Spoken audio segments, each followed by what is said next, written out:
অতি ভারী বৃষ্টি, আকস্মিক বন্যা আর পাহাড়ি ঢলে মৃত্যুপুরী পাকিস্তানের উত্তর পশ্চিমাঞ্চল।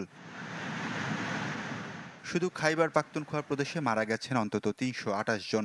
মৃতের সংখ্যা আরও বাড়তে পারে বলে আশঙ্কা উদ্ধারকারীদের। বন্যায় এখনও নিখোঁজ বহু মানুষ। বিশেষ করে প্রদেশটির বুনের, সোয়াত, মানসেহরা, বাজাউর এবং বাটা গ্রামে হয়েছে ব্যাপক ক্ষয়ক্ষতি। বুনের জেলার প্রায় সব পরিবারেই ঘটেছে মৃত্যু। দাফন করার মতো লোকও খুঁজে পাওয়া যাচ্ছে না। এগিয়ে এসেছেন আশপাশের এলাকার মানুষ। ভেসে গেছে ঘরবাড়ি, দোকানপাট এবং অবকাঠামো। উদ্ধারকর্মীরা রাতের আঁধার ও বিদ্যুৎ বিচ্ছিন্নতায় হিমশিম খাচ্ছেন। হাসপাতালগুলোতে মৃতদেহ ও আহতদের ভিড়ে চরম সংকট দেখা দিয়েছে।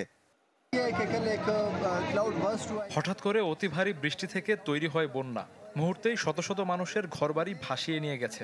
প্রতিটি গ্রামের ৭০ থেকে ৮০% ধ্বংস হয়ে গেছে।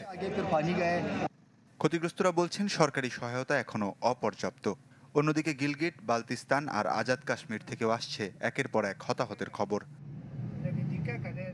ভারতের জনপ্রিয় তীর্থস্থান চাষেসাটিতে বন্যায় প্রাণ গেছে কমপক্ষে ৬০ জনের। নিখোঁজ আছে ২ শতাধিক মানুষ।